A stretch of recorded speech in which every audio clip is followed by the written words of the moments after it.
क्या नेपाल में फिर लौटेगी राजशाही?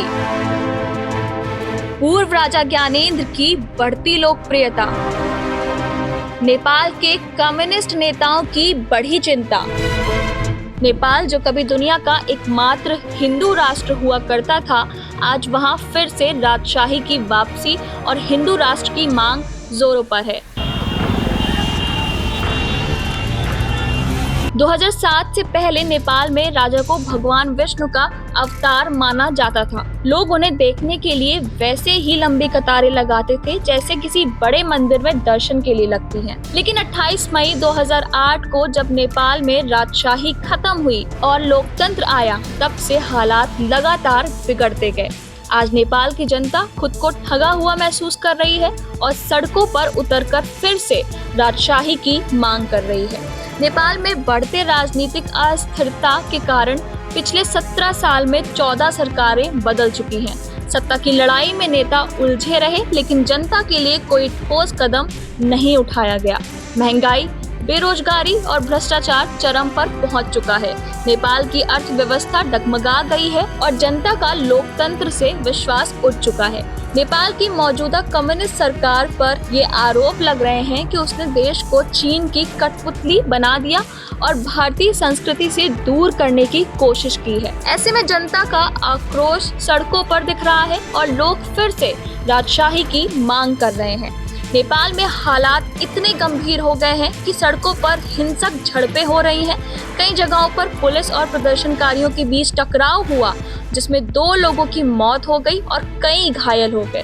हालात को काबू में रखने के लिए नेपाल सरकार ने सेना तक तैनात कर दी और कई इलाकों में कर्फ्यू भी लगा दिया, लेकिन जनता का गुस्सा कम नहीं हो रहा है। पूर्व नरेश ज्ञानेंद्र शाह की लोकप्रियता फिर से बढ़ रही है और उनके स्वागत के लिए हजारों लोग उमड़ रहे हैं। हाल के महीनों में उन्होंने नेपाल के कई हिस्सों का दौरा किया और जनता से सीधे संवाद किया, जिससे राजशाही समर्थकों का उत्साह और बढ़ गया। नेपाल में राजशाही की वापसी को लेकर मुख्य धारा की राजनीतिक पार्टियां भी चिंतित हैं।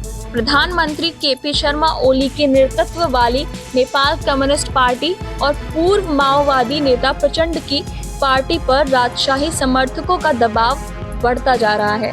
यहाँ तक कि सबसे बड़े राजनीतिक दल नेपाली कांग्रेस को भी डर सता रहा है कि कहीं जनता फिर से राजशाही की ओर ना मुड़ जाए। राष्ट्रीय प्रजातंत्र पार्टी और राष्ट्रीय प्रजातंत्र पार्टी नेपाल खुलकर ज्ञानेंद्र शाह के समर्थन में आ गई है और नेपाल को फिर से हिंदू राष्ट्र बनाने की मांग कर रही है। नेपाल के लोग मानते हैं कि उनकी हिंदू पहचान की रक्षा सिर्फ राजशाही ही कर सकती है।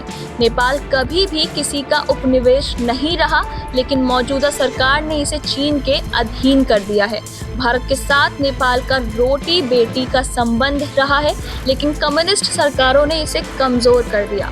जनता का कहना है कि नेपाल को जिस विकास की उम्मीद थी वो पूरा नहीं हुआ। भ्रष्टाचार बढ़ा, उद्योग खत्म हो रहे और शिक्षा व्यवस्था भी चरमरा गई है। ऐसे में जनता को लगने लगा है कि लोकतंत्र के नाम पर केवल छलावा हुआ है और राजशाही ही बेहतर थी। अब बड़ा सवाल ये है कि क्या नेपाल में फिर से राजशाही लौटेगी? क्या नेपाल को फिर से हिंदू राष्ट्र का दर्जा मिलेगा?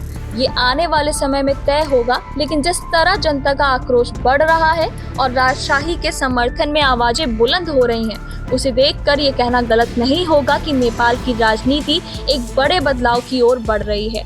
जनता के नारों में गूंज रहा है, राजा आओ, देश बचाओ। देखना होगा कि नेपाल की सरकार इस पर क्या कदम उठाती है और आने वाले दिनों में नेपाल की राजनीति क्या नया मोड़ लेती है। ऐसी ही और खबरों के लिए जुड़े रहिए हमारे साथ। हम हैं यंग भारत, सच के साथ।